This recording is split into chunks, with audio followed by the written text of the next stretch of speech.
Hey Chris, my house is worth much more than 250,000 and it has increased in value significantly since we purchased it in 2019. Can you further explain how the coverage works versus homeowners insurance? That's a great question, and it's one we get all the time, especially in areas with rising home buyers like yours. Let's unpack it together. Homeowners insurance covers more, but only certain things.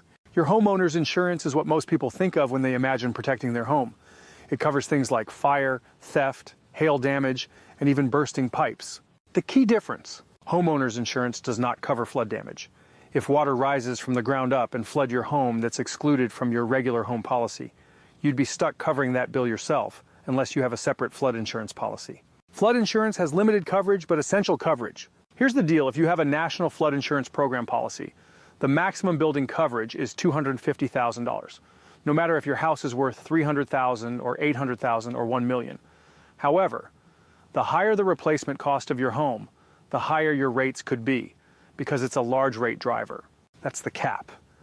It hasn't been updated in decades, so if your home is worth more and it gets wiped out in a major flood, you may still be left covering the difference out of pocket unless you also have excess flood insurance on top of the National Flood Insurance Program policy or a private flood insurance policy with higher coverage limits. That's where we step in and help you explore better options than the default $250,000. Because let's be honest, home values have skyrocketed since 2019 and your coverage should match your reality. Since you said your home worth way more than $250,000 and it's appreciated since 2019, staying with just National Flood Insurance Program, and flood insurance might leave you exposed. But want to look at what your current flood insurance covers, whether it's with the National Flood Insurance Program or a private carrier. What your home would cost to rebuild today, not just market value. If your rebuild costs $450,000, for example, you only insured for $250,000, you've got a $200,000 coverage got. That's not something we want to leave to chance. Let's take a look at your current flood policy.